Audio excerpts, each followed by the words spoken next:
So today we're transferring these cucumbers over to our buckets. And so much like the big heirloom tomatoes, these have gotten a little bit too rooted in the NFT. So you can see here, they're pretty sizable, but it won't matter. The big tomatoes, they transferred over. Sometimes these roots will just break off a little bit. It's okay. It'll have a little bit of transplant shock. Now we'll take them over here and stick them in the buckets. So you can see the big heirlooms, they're recovering fine. I just put these in earlier today. These are cherry tomatoes, and you can see I've already got a few of the cucumbers in here. Now they look laid over. We'll get the trellis string strung up and then we'll tie them up and they'll be fine.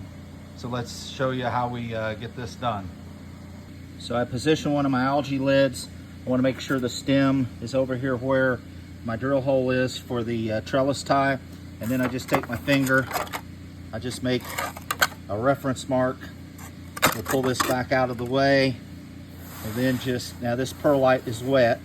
So you just kind of wiggle your hand, all right, make a depression.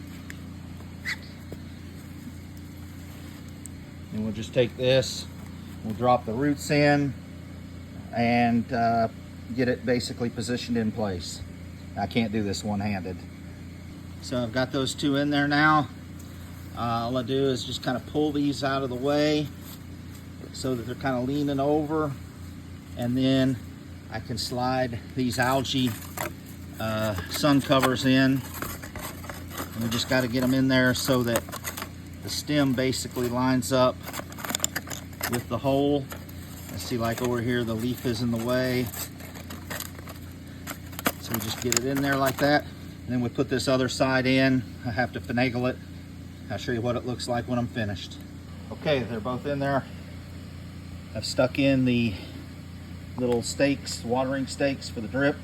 And you want them right up next to the plant for the first few days. Then they can move over into these predestined holes. But it's great to have them right there near the root zone until they get through their transplant shock.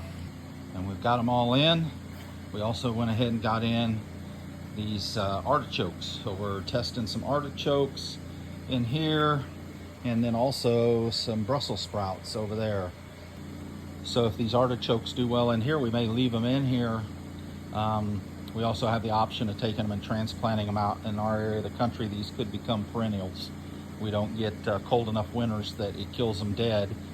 So we have that option as well. But we're going to try them in the greenhouse first and see how they do.